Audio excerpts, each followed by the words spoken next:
What's up, Wizards? Welcome to MTG Alchemy. I'm your host, Coy Cook. And I'm Billy. If this is your first time here, make sure you hit the subscribe button and ring the bell so you get notified and never miss an episode of MTG Alchemy. Today, we're going over Billy's deck tech that he's going to be playing in the next episode of Wizard Wars coming up.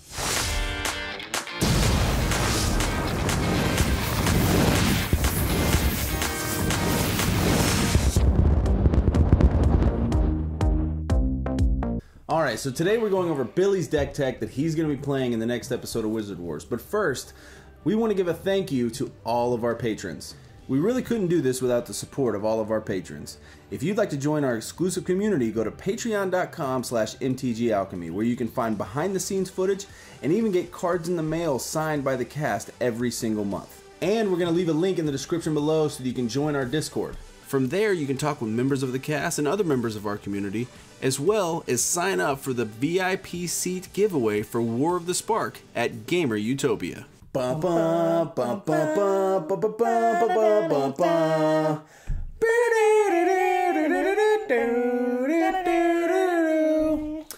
Today we're going over Billy's deck tech that he's going to be playing in the next episode of Wizard Wars, and if you can't guess by our little theme song jingle we did just then, that was probably terrible. His deck tech is entitled Jurassic Park. We'll leave a link in the description below so that you can check out the tapped out link so you can see all the cards that we don't cover today. But who is your commander? Well, I went with Gishath, Sun's Avatar. He's an 8-drop, 7/6 with Trample, Vigilance, and Haste. And whenever he deals combat damage to a player, I get to reveal that many cards from the top of my library. Then I can put any number of dinosaur creature cards from among those cards onto the battlefield and the rest on the bottom of my library in a random order. Wow, that is a lot going on. So you can have really high drop dinosaurs and you just get to play them for free.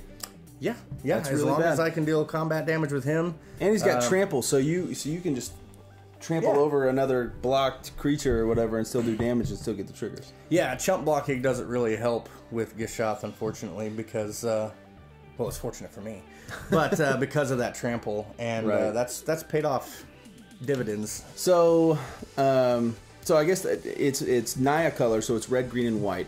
I guess the first thing that we should probably talk about is mana ramp. Oh yeah, with you know, your commander being an 8-drop, mana ramp is kind of a huge along part with of all the the deck, other high drop creatures you're bound to have in this deck. Right. So the first thing we want to talk about is mana ramp. So getting into it, Kadama's Reach, Explosive Vegetation, and Circuitous Root. So these are pretty self-explanatory. You get to go get a couple of basic lands. You can get a couple of different colors and either want to go into your hand or want to go right on the battlefield, or both of them go onto the battlefield. So you need stuff like this in any like almost any 2 to 3 color deck. Just because you want to be able to get your mana base out. And I always like to think in Commander, unless you're playing with somebody that's just got a turn 2 combo, I usually use like turn 1 through 4 to just try and get mana, get my mana rocks, get mana ramp, whatever I need to have the power I need for later.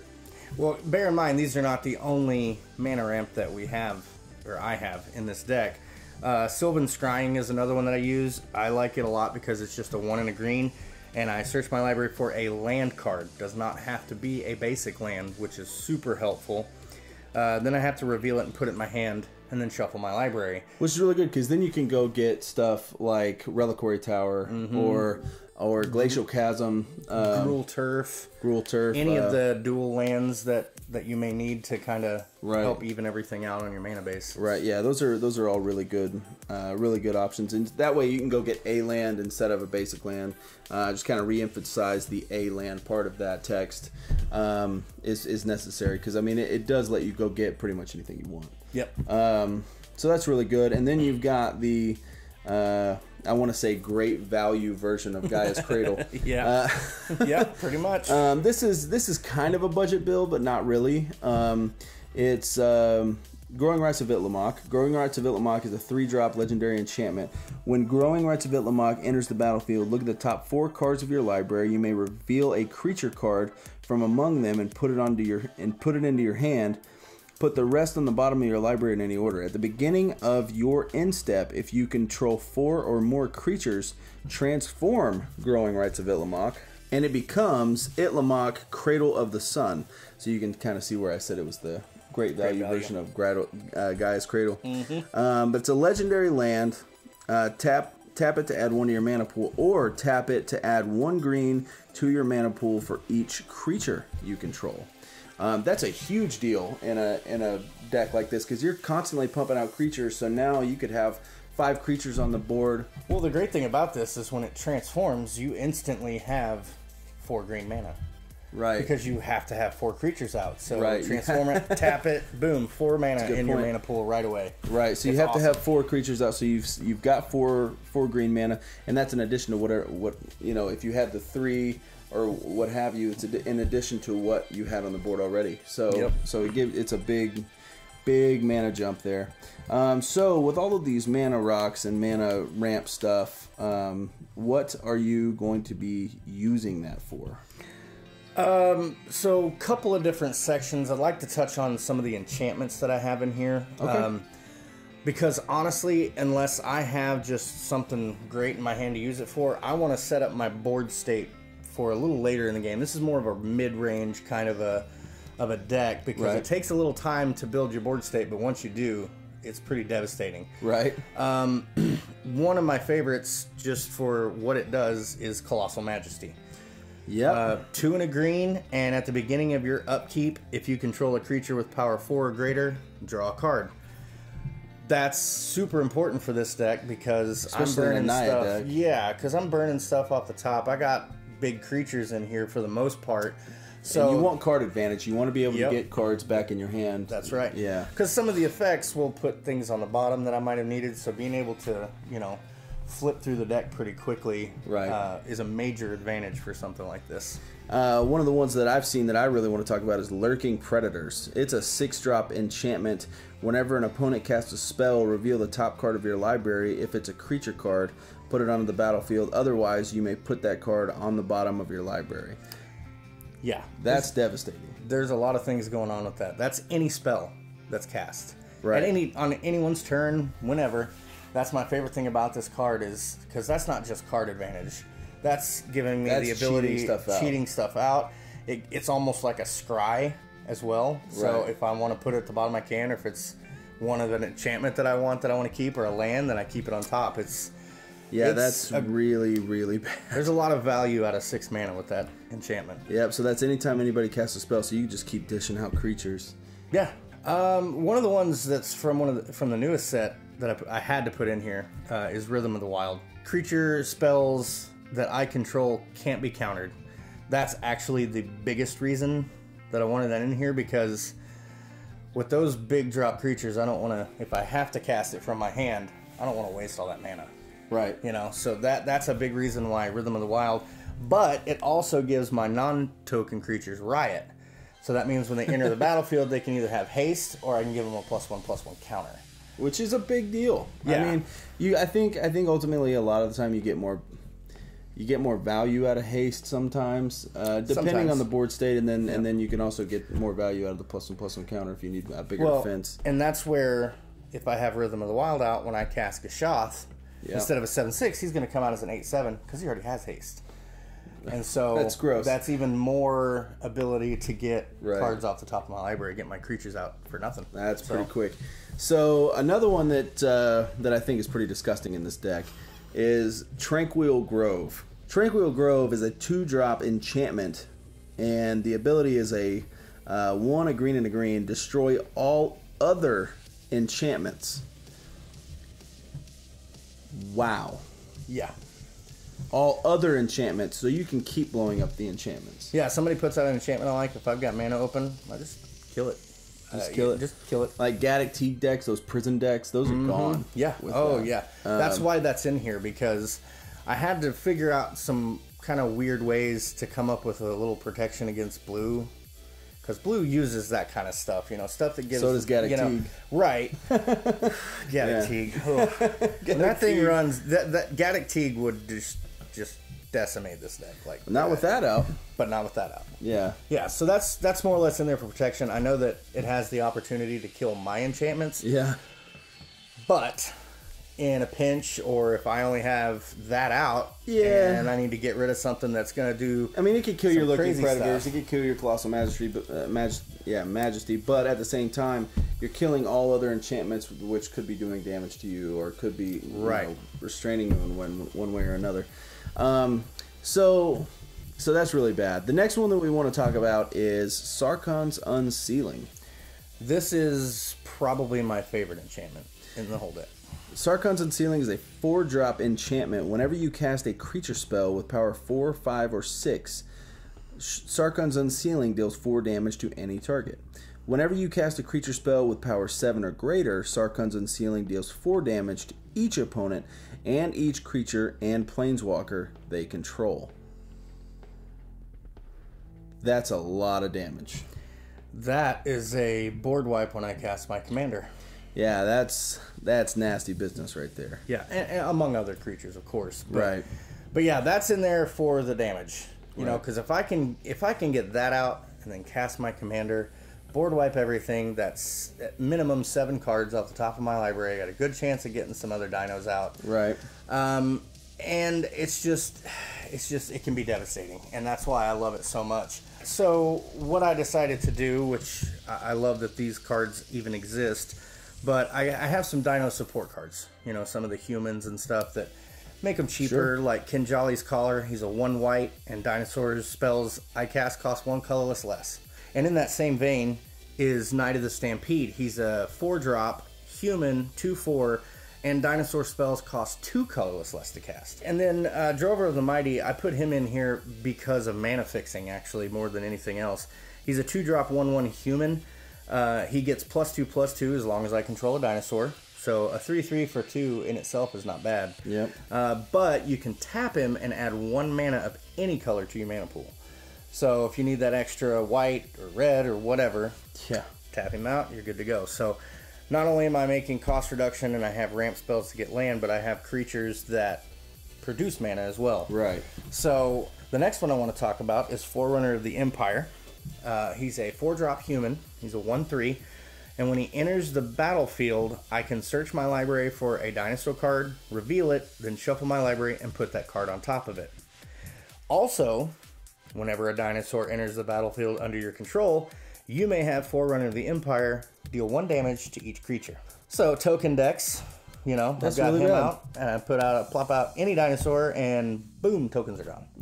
Sapperlings by. Yep, see ya. Most goblins by. usually, yeah. Even though you like running goblins, so Yeah, you know. It's a little hateful. It's kind of hateful. Maybe a little blasphemous if you want to go that way. right. But he's also in here not only for helping with, you know, going and getting a dinosaur that I need or board wiping. A lot of dinosaurs, if you don't know, have enrage. Oh yeah. So enrage is an ability that when that particular creature is dealt damage, something else happens. Right. And one of the main ones that I wanted to talk about with enrage is Silverclad Ferocidons. He's 5 and 2 red, an 8/5 dinosaur, and his enrage trigger states that whenever it is dealt damage, each opponent sacrifices a permanent. A permanent. Yes. So that can be land. So if you don't have any creatures out, you don't have any enchantments out, you don't have any artifacts out, you're not going to have enchantments out anyway because of Tranquil Grove. That's the hope. Now you're going to have to start sacking lands because of Silverclad Ferocidons triggering off of Forerunner of the Empire and amongst other things. And what's really fun is God forbid somebody tries to attack you. Right. And yeah, exactly. He's a great blocker. And well, he's also a great attacker because he's an 8/5. Right. You know, I mean, right. well, you're either going to take 8 or block it, and then you're going to sacrifice a permanent. Right. So you're in trouble one way or the other. What's really fun is if Gishath actually puts out Silverclad Ferocidons and then another creature. That's stupid. Now that's 2 permanents. And you see how that goes with Forerunner of the Empire. I have tons of other enrage triggers. I just kind of wanted to talk about this one because of what it does to the board state. It really affects the board state. A lot of the other enrage triggers just kind of help me. Right. You know, with Ripjaw Raptor and right. Because your dinosaurs kind of can take it. They can take a little bit of damage. Yeah, they can take 1/2 damage. during a turn, and one of my trigger. So one of my favorite dinos that I definitely want to talk about a little bit is Wayward Swordtooth. Wayward Swordtooth is a 3-drop creature dinosaur. He's got Ascend, so if you have 10 or more permanents, you get the city's blessing. The best part about this, though, is you can play an additional land on each of your turns. If you have the city's blessing, he can attack, but if you don't have the city's blessing, he can't attack. Or block. But regardless, a 3-drop 5/5. Okay? Yeah. But he's really a 3-drop enchantment, per se. Until you get the city's blessing. Right. It's saying, okay, I played a 3-drop, but it's my 3rd turn, so now I'm going to play another land. Now you're ahead of everybody. Oh, yeah. And then if you, on turn 4, have either Explosive Vegetation or Circuitous Root... Yeah, you're just... Now you're 3 turns ahead. Yeah, now you're 3 turns ahead on mana, and that's ridiculous. Being 3 turns ahead of anybody is a huge deal. It's a humongous problem. Oh, yeah. And you have to... When you see people start mana ramping that fast is when you know, hey, I better start making deals with other people at the table, because this is going to get bad fast. So with that being said, what are some of the other better dinosaurs you got in the deck? Yeah, so I have a ton of dinos. Wakening Sun's Avatar is also one of my favorites. He's 5 and 3 white, so he's really expensive, but with everything else we've talked about, that's why that kind of stuff's in here. Right. He's a 7/7 dinosaur avatar, and when he enters the battlefield, if I cast it from my hand, destroy all non-dinosaur creatures. Whew. Bye. Peace. See you. You're out of here. Yeah, that's really bad. Now you can take all the dinos you have on board and just swing out and just kill whoever you want. Yeah, pretty much. All of yours are going to live, except for all your humans and clerics and stuff like that. Which at that point, if I can cast him from my hand, I don't really need them that much. You know what I mean? Right. Because he's reset the board, and hopefully I'll have some other dinosaurs out, and I can just start. Right. Stuff. One of my favorite dinosaurs that's in the deck, and I think is a little underappreciated, is the Tulpa, Primal Dawn. I think, you're not going to see him in Modern or anything like that, but in Commander, I think he's underrated for sure. He's a 8-drop 4/8 with Flying, Double Strike, Vigilance, Trample, and Indestructible. It's so bad. That is a lot going on. And for those of you that aren't familiar with Double Strike, so first of all, Indestructible, pretty sure that's self-explanatory. Trample, Vigilance, but Double Strike, for those of you that don't know, Double Strike works like this. So if you go to attack Billy, and Billy blocks with Zatalpa, Zatalpa is going to do damage to your creature first, and then normal combat damage. Right. So that's really bad.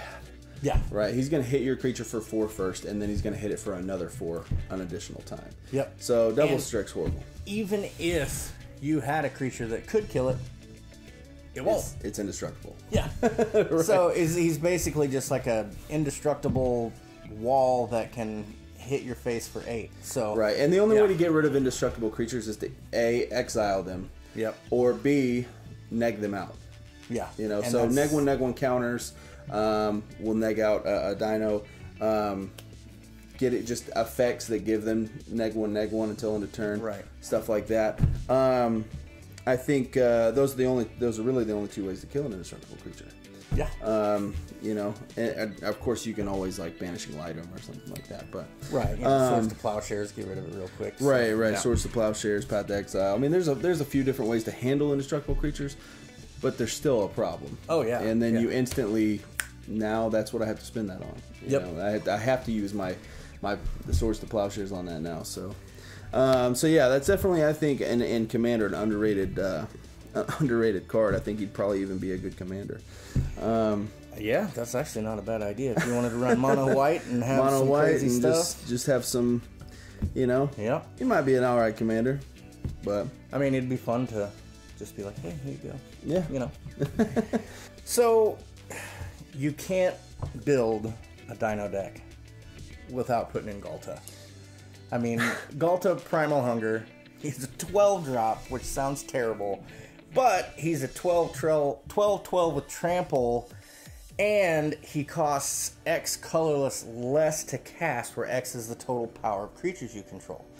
So, effectively, in a deck with bigger creatures like this, or with cost reduction, you can cast a 12/12 trample for 2 green mana. Galta is the T-Rex from Jurassic Park. Yes, That's who Galta is. Pretty much. Whenever they're in the Jeep and you see the ripple just. Yep. You know. Yeah, and then that's Galta. He's always there. And when Galta is is played, you can feel that footstep. Oh yeah, when Galta comes out, people are like, oh. I can't tell you how many times people have watched me play Galta and have nothing that they can do about it. Right. You know, especially, and I have ways to do it. If you can give Galta haste. Or worse, we had one of our friends, Bob, at our local LGS. Yes. He flung Galta at us. He would stick Galta in a deck and he would fling it at Billy. Yep. Like he'd attack you with a 12/12 with trample, and then you'd have to take the damage, and then he'd fling it at you and you're dead. Yeah. Oh, I had 12. The first time he ever did it to me, and it was so cool and so devastating. He played Galta and then flung it at me when I had 12 life. So guess what? I'm dead. Dead. He didn't even attack me with it. He's like, yeah, I'm not even gonna worry about that. I'm just gonna fling him at you. It's like, jeez, Bob.